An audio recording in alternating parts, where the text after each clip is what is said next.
बिस्मिल्लाहिर्रहमानिर्रहीम। अस्सलाम वालेकुम। 5 मिनट्स विद अस के साथ मैं हूं आपका अपना host Saifullah Kundar. Principles of accounting में आज हम पढ़ेंगे बैलेंस शीट। इनकम स्टेटमेंट बनाना हमने सीखा, आज हम सीखेंगे बैलेंस शीट। इनकम स्टेटमेंट बनाने के बाद हमें एक ज़रूरत पड़ती है बैलेंस शीट बनाने की। तो वो बैलेंस शीट हम कैसे बनाएंगे आज हम सीखेंगे। सो आउटलाइन है हमारी। सबसे पहले तो हम देखेंगे कि बैलेंस शीट है क्या, उसके बाद लेआउट ऑफ बैलेंस शीट का लेआउट किस तरह से होता है, क्या होता है, उसके बाद how to make balance sheet कैसे बनाएंगे। सो स्टार्ट करते हैं बैलेंस शीट से। Balance sheet financial report showing the assets, liability and owner security of an enterprise on a specific date. एक पर्टिकुलर डेट पर, एक पर्टिकुलर दिन पर, एक पर्टिकुलर डेट पर एक बिज़नेस के एसेट्स, लायबिलिटी और ओनर सिक्योरिटी शो करने वाली रिपोर्ट को हम कहते हैं बैलेंस शीट। बैलेंस शीट क्या होती है? एक फाइनेंशियल रिपोर्ट होती है जो कि हमारे बिज़नेस के एसेट्स, लायबिलिटी और ओनर सिक्योरिटी शो करती है, जिसमें हम क्या शो करवाएंगे, हमारे बिज़नेस में कितने एसेट्स हैं, कितनी हमारे बिज़नेस के ऊपर लायबिलिटी है, कितनी हमारे पास ओनर सिक्योरिटी है। तो ये तीनों चीज़ें हमारी बैलेंस शीट में शो करवाई जाती हैं एक पर्टिकुलर डेट पर, जिस दिन पर हम वो बैलेंस शीट बनाएंगे। सो इसको पोजीशन स्टेटमेंट भी कहा जाता है। It is also called position statement. इसको पोजीशन स्टेटमेंट भी कहा जाता है क्योंकि ये बैलेंस बिज़नेस की पोजीशन बता रही होती है। देखें, अब कभी अगर कोई इन्वेस्टर होता है, कोई जो बिज़नेस में इन्वेस्ट कर रहा हो पैसा, कोई इन्वेस्टर है या कोई स्पॉन्सर कर रहा है किसी बिज़नेस वाले को, किसी बिज़नेसमैन को, किसी बिज़नेस को स्पॉन्सर कर रहा है या कोई इन्वेस्ट कर रहा है किसी बिज़नेस में। या सपोज़ मेरा ही मिसाल ले लें कि अगर मुझे किसी बिज़नेस में इन्वेस्ट करना है, पैसा इन्वेस्ट करना है, तो मैं उसकी बैलेंस शीट देखूंगा कि भाई उसके पास एसेट्स कितने हैं, उसके पास लायबिलिटी कितनी है और उसकी ओनर सिक्योरिटी कितनी है। ऐसा तो नहीं है कि कहीं भाई उसके पास लायबिलिटी, एसेट्स और ओनर सिक्योरिटी है ही नहीं और लायबिलिटी उसकी बढ़ी हुई है, उसके पास सिर्फ उधार है, उसने सिर्फ उधार लिया हुआ है लोगों से और उधार पर कंपनी चला रहा है, उधार पर बिज़नेस कर रहा है। तो मैं ऐसे बिज़नेस में कभी भी पैसा इन्वेस्ट नहीं करूँगा क्योंकि वो कभी भी डूब सकता है क्योंकि उस पर इतना सारा उधार है।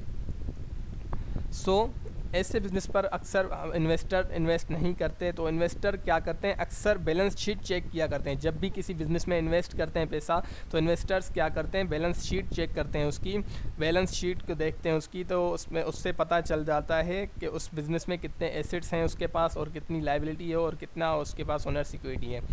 सो इसको कहते हैं बैलेंस शीट।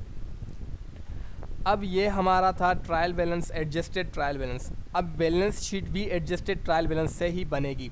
जिस तरह से हमने एडजस्टेड ट्रायल बैलेंस से इनकम स्टेटमेंट बनाई, तो इसी तरह से वही सेम एग्जांपल मैंने आपके सामने रखा है, वही सेम फ्रेड ऑक्स का trial balance, adjusted trial balance रखा है जून 2020 का। ये फ्रेड ऑक्स एक बंदा है जिसका ये एडजस्टेड ट्रायल बैलेंस है जून 2020 का। तो मैंने इसी फ्रेड ऑक्स का इनकम बैलेंस शीट बनाई है। आज इस वीडियो में मैंने आपको दिखानी है कि कैसे वो हम बनाएंगे इस फ्रेड ऑक्स के ट्रायल बैलेंस में। तो मतलब आपके पास जब भी कोई एडजस्टेड ट्रायल बैलेंस आ जाता है, तो उस एडजस्टेड ट्रायल बैलेंस से आप बैलेंस शीट किस तरह से बनाओगे।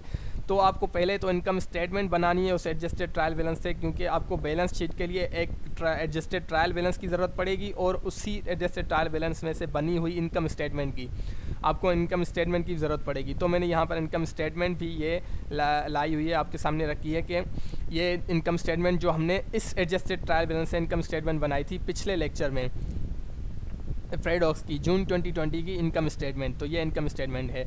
तो अब इन दोनों में से कौन कौन से अकाउंट्स आगे मूव फॉरवर्ड होंगे बैलेंस शीट के लिए, वो मैं आपको बता देता हूँ। तो ये अब मैं जिसको हाईलाइट कर रहा हूँ वो अकाउंट्स आगे जाएंगे। एक तो आपके एसेट्स, दूसरे लायबिलिटी और तीसरा ओनर सिक्योरिटी। ओनर सिक्योरिटी में आपका सिर्फ विदड्रॉल आगे जाएगा, रेवेन्यू और एक्सपेंसेस वगैरह नहीं। तो सिर्फ आपका कैपिटल और विदड्रॉल आगे जाएंगे ओनर सिक्योरिटी में। तो ये आपका ये इसमें एडजस्टेड ट्रायल बैलेंस में एक तो ये कैश, एक account receivable, prepaid insurance, land, ये तो हो गए चारों एसेट्स। इसमें कुछ फिक्स्ड एसेट्स आ गए और कुछ करंट एसेट्स, ये टोटल एसेट्स हो गए। उसके बाद आपकी लायबिलिटी भी जाएगी, नोट पेएबल, ये आपके पास करंट लायबिलिटी है, ये आपकी जाएगी। उसके बाद ओनर सिक्योरिटी मतलब कैपिटल आपका, वो आगे जाएगा। उसके बाद फ्रेड ऑक्स विदड्रॉल। अब ये जो विदड्रॉल था, उसने विदड्रॉल जो किया था, तो ये विदड्रॉल आपका आगे मूव फॉरवर्ड होगा।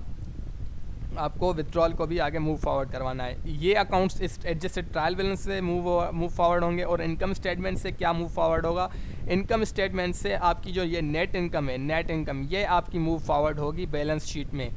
सो अब ये सब कैसे होगा वो अब देखते हैं। उससे देखने के पहले कैसे बैलेंस शीट बनानी है उससे पहले मैं आपको एक लेआउट बता दूं बैलेंस शीट का लेआउट क्या होता है। तो सबसे पहले आपको लिखने हैं करंट एसेट्स, आपको हेडलाइन लगानी है, मतलब एक टाइटल देना है करंट एसेट्स का। करंट एसेट्स के नीचे आपने सारे करंट एसेट्स जो भी आपके एडजस्टेड ट्रायल बैलेंस में जो भी आपके करंट एसेट्स हैं लिखे हुए हैं वो आपके सब करंट एसेट्स आपको लिखने हैं। करंट एसेट्स लिखने के बाद आपको उन करंट एसेट्स का टोटल करना है, तो आपने टोटल करंट एसेट्स लिखने हैं, उनका अमाउंट लिखना है। फिर उसके बाद उसके नीचे फिक्स्ड एसेट्स का टाइटल दे देना है। फिक्स्ड एसेट्स का टाइटल देने के बाद उसके नीचे आप सारे फिक्स्ड एसेट्स लिखेंगे जितने भी फिक्स्ड एसेट्स आपके एडजस्टेड ट्रायल बैलेंस में हैं। उसके बाद उन फिक्स्ड एसेट्स का टोटल कर लेना है आपको। फिर जब टोटल फिक्स्ड एसेट्स आपने लिख लिए उसके बाद टोटल करंट एसेट्स और टोटल फिक्स्ड एसेट्स दोनों को सम अप कर लेना, दोनों का सम कर लेना, दोनों को ऐड करके टोटल एसेट्स का एक नया टाइटल देकर आपको टोटल एसेट्स लिख देने, उसके नीचे टोटल एसेट्स लिख देने। टोटल एसेट्स लिखने के बाद आपको करंट लाइबिलिटीज़ लिखने हैं उसी के नीचे। मेरे पास यहाँ पर जगह थोड़ी कम हो रही थी, मैंने इसलिए इसको बॉक्सेस में बनाया हुआ है, लेकिन ये आपको लाइन बाय लाइन यहाँ पर नीचे ऐसे लिखते जाना है।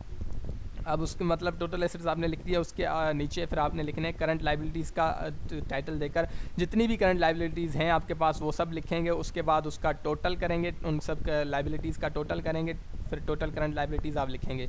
उसके बाद लॉन्ग टर्म लाइबिलिटीज़ का टाइटल देंगे उसके नीचे, और फिर सारी liabilities total long term liabilities जो भी आपके पास हैं वो आप लिखेंगे।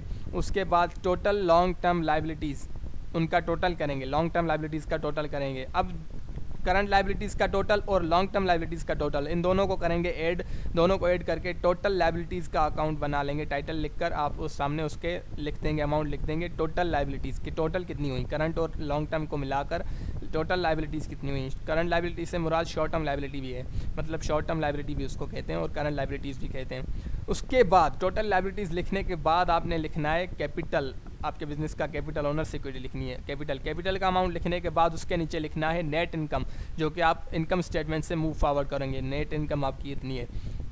नेट इनकम लिखने के बाद आपको करना है विथड्रॉल्स लिखने कि आपके विथड्रॉल्स कितने हैं। सो ये सब लिखने के बाद अब बैलेंस शीट को कैसे बनाएंगे, अब हम आपको प्रैक्टिकली वो मैं आपको बता रहा हूँ कि बैलेंस शीट बनेगी कैसे। सो सबसे पहले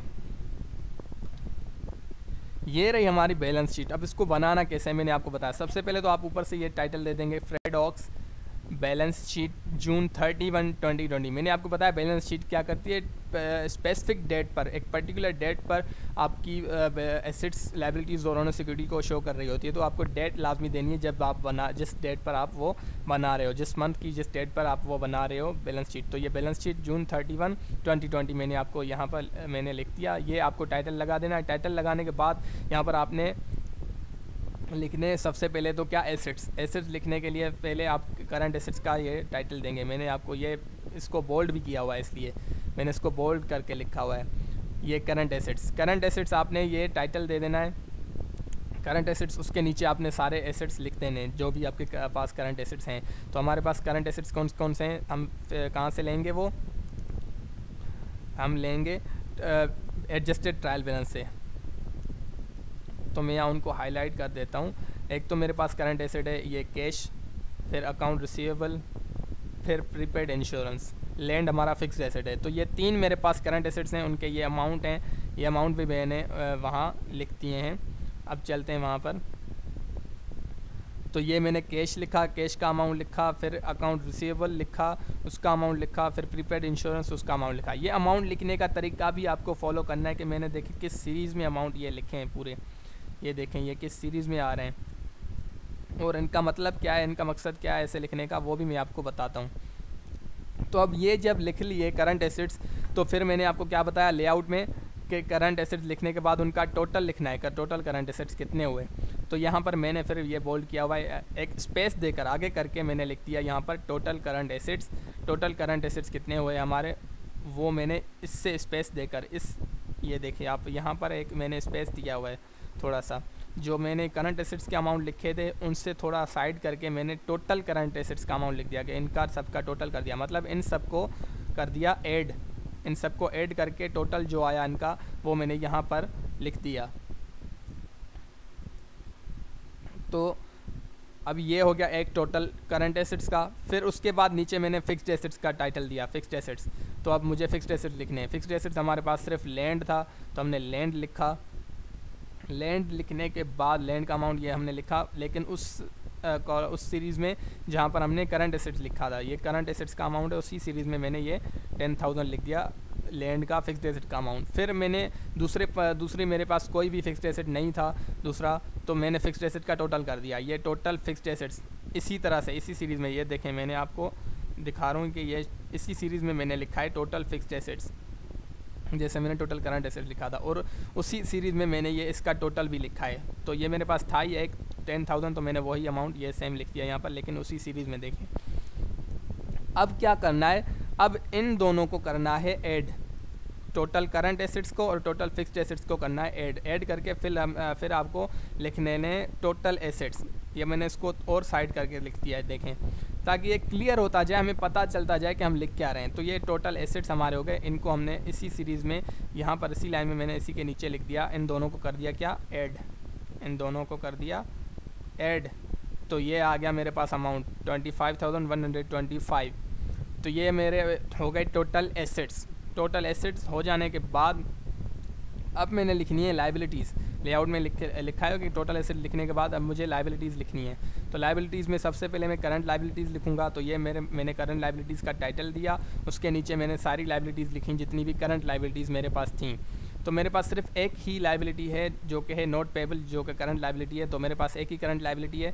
करंट लाइबिलिटी मैंने उसका अमाउंट लिखा उसी सीरीज़ में, जिस सीरीज़ में मैंने एसेट्स का और फिक्स्ड एसेट्स का करंट एसेट्स का अमाउंट लिखा था, उसी सीरीज़ में मैंने उसी के नीचे ये अमाउंट लिख दिया 6,800 नोट पेबल, मेरी करंट लाइबिलिटी। अब अगर मेरे पास फिक्स्ड लॉन्ग टर्म लाइबिलिटी होती तो मैं इसके नीचे यहाँ पर मैं लॉन्ग टर्म लाइबिलिटीज़ का ऐसे ही टाइटल देता, उसके नीचे फिर सारी वो लॉन्ग टर्म लाइबिलिटीज़ जो भी मेरे पास होती मैं लिखता। लेकिन जैसे कि आप इस एडजस्टेड ट्रायल बैलेंस में देख सकते हो कि हमारे पास सिर्फ एक ही, ये हमारा एक ही फिक्स्ड एसेट था और एक ही हमारे पास करंट लाइबिलिटीज़ है। उसके बाद हमारा ओनर सिक्योरिटी आ जाता है, कैपिटल आ जाता है। तो फ्रेड ओक्स के एडजस्टेड ट्रायल बैलेंस में सिर्फ एक ही लाइबिलिटी है जो कि करंट लाइबिलिटी है, नोट पेएबल। तो वो मैंने यहाँ पर लिखी है नोट पेबल, उसका अमाउंट लिखा। फिर उसके बाद अगर मेरे पास होती तो मैं वो लॉन्ग टर्म लाइबिलिटीज़ लिखता, लेकिन लॉन्ग टर्म लाइबिलिटीज़ लिखने से पहले मैं टोटल करंट लाइबिलिटीज़ लिखता। जैसे कि लेआउट में मैंने बताया हुआ है कि करंट लाइबिलिटीज़ लिखने के बाद उसका टोटल करते, हम टोटल करंट लाइबिलिटीज़ लिखते। तो मैं टोटल करंट लाइबिलिटीज़ लिख के उसका अमाउंट यहाँ पर साइड इस सीरीज़ में साइड में करके लिखता। उसके नीचे फिर लिखता लॉन्ग टर्म लाइबिलिटीज़ का टाइटल लगाता, उसके नीचे फिर लॉन्ग टर्म लाइबिलिटीज़ सारी लिखता। उसके बाद टोटल लॉन्ग टर्म लाइबिलिटीज़ का टाइटल लगाकर उसके सामने उसका टोटल इस सीरीज़ में लिख देता। फिर मैं लिखता, फिर मेरा ये वाला ऑप्शन आता जो मैंने यहाँ पर लिखा है। फिर मैं लिखता टोटल लाइबिलिटीज़, मतलब टोटल करंट लाइबिलिटीज़ को ऐड करता टोटल लॉन्ग टर्म लाइबिलिटीज़ से, जिससे ये यहाँ पर मैंने टोटल करंट एसेट्स को टोटल फिक्स्ड एसेट से ऐड किया दोनों को, और मैंने टोटल एसेट लिख दिया। ऐसे ही टोटल करंट लाइबिलिटीज़ को ऐड करता टोटल लॉन्ग टर्म लाइबिलिटीज़ से, और फिर मैंने यहाँ पर टोटल लाइबिलिटीज़ लिख देनी थी। तो टोटल लाइबिलिटीज़ मेरे पास सिर्फ 6,800 हुई, और ये मैंने इसी टोटल वाले सीरीज़ में लिखी हैं जहाँ पर मैं टोटल लिखता जा रहा हूँ। तो उसी सीरीज़ में 6,800 लिखे क्योंकि मेरे पास सिर्फ एक ही लाइबिलिटीज़ थी। उसके बाद हमने लिखना है ओनर सिक्योरिटी। ओनर सिक्योरिटी में हमारे पास सबसे पहले तो आ जाता है कैपिटल। तो ये फ्रेड ओक्स कैपिटल का मैंने टाइटल दिया, फ्रेड ओक्स कैपिटल। मैंने उसका अमाउंट लिखा 18,000। इसको मैंने इसी सीरीज़ में लिखना है जहाँ पर मैंने एसेट्स वगैरह लिखे थे, तो 18,000। उसके बाद हमने लिखनी है जून नेट इनकम, उस महीने का जिस मंथ की आप बैलेंस शीट बना रहे हो उस मंथ की नेट इनकम। उस मंथ की नेट इनकम हमारे पास क्या है, ये रही नेट इनकम 375। तो ये मैंने लिख दी यहाँ पर जून नेट इनकम। नेट इनकम हमारे पास आ गई 375। इसको मैंने थोड़ा इधर से साइड करके इस तरफ लिखा हुआ है, इस तरफ इस सीरीज़ में अलग करके, मतलब थोड़ा साइड करके। इसका मतलब क्या है, क्योंकि मैं आपको यह भी बता रहा हूँ। उसके बाद जून नेट इनकम हमने लिखा 375। उसके नीचे हमने लिखने हैं लेस विथड्रॉल। अब लेस का मतलब मैंने आपको पिछली वीडियो में भी बताया था, लेस का मतलब होता है माइनस, कि अब ये माइनस होगा विथड्रॉल, किस में से, नेट इनकम में से विथड्रॉल्स माइनस होंगे। तो विथड्रॉल्स हमने लिख लेने। विथड्रॉल हमारे पास था 50, उसका अमाउंट क्या था विथड्रॉल का 50। तो अब ये 375 में से माइनस होंगे 50। आई बात समझ में। तो लेस विथड्रॉल, लेस का मतलब होता है माइनस को, मतलब जून नेट इनकम से माइनस होंगे लेस विथड्रॉल, इसलिए मैंने जून नेट इनकम को कुछ इस तरह इधर से साइड करके इधर इस तरफ लिखा और फिर उसी के नीचे मैंने ये विथड्रॉल लिख दिया 50। तो अब इनमें से ये माइनस कर देंगे, 375 में से 50 गए तो हमारे पास बचा 325। ये हमारा क्या हो गया, ये हमारा हो गया एक्सेस ऑफ इनकम ओवर विथड्रॉल्स, कि मतलब विथड्रॉल्स निकालने के बाद हमारे पास इनकम कितनी बची, नेट इनकम हमारे पास कितनी बच रही है, हमारे पास इनकम क्या हो रही है, क्या बच रही है। एक्सेस ऑफ इनकम ओवर विथड्रॉल्स का मतलब हो गया कि विथड्रॉल्स निकाल लेने के बाद, ये हमने विथड्रॉल्स यहाँ पर माइनस कर दिए ना नेट इनकम से विथड्रॉल्स माइनस कर दिए, उसके बाद हमारे पास नेट इनकम क्या बची, हमारे पास इनकम क्या बची, हमारे पास इनकम बची 325। तो विथड्रॉल्स निकाल लेने के बाद हमारे पास जो इनकम बची उसको हम लिखेंगे एक्सेस ऑफ इनकम ओवर विथड्रॉल्स, और उसको हम लिखेंगे इस सीरीज़ में जहाँ पर हमने एसेट्स वगैरह लिखे थे और ओनर्स इक्विटी कैपिटल हमारा जहाँ पर लिखा हुआ था, कैपिटल के नीचे लिखेंगे, कैपिटल लिखा है ना हमने, उस कैपिटल के नीचे ही हमने इस 325 को लिखना है और इन दोनों को कर लेना है ऐड, कैपिटल को और नेट इस इनकम को, एक्सेस इनकम को। तो एक्सेस इनकम और कैपिटल को ऐड कर लेंगे तो हमारे पास आ जाएगा अमाउंट, ये 18,000 थे और ये 325, तो 18,325 अमाउंट आ गया, जिसको हम लिखेंगे टोटल ओनर्स इक्विटी। हमारे पास टोटल ओनर्स इक्विटी कितनी आई, टोटल ओनर्स इक्विटी आ गई 18,325। तो ये हो गया हमारा टोटल ओनर्स इक्विटी।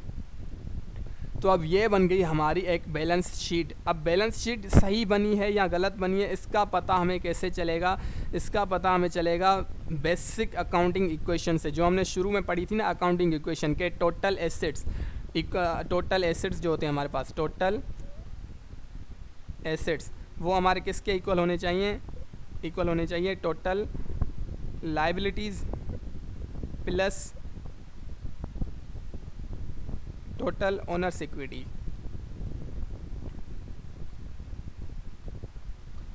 तो ये हमारी अकाउंटिंग इक्वेशन है। ये अकाउंट इक्वेशन अगर इस बैलेंस शीट पर प्रूफ हो रही है तो सही है, मतलब हमें टोटल एसेट्स हमारे जितने टोटल एसेट्स क्या हैं हमारे पास, ये टोटल एसेट्स हमारे लिखे हुए हैं।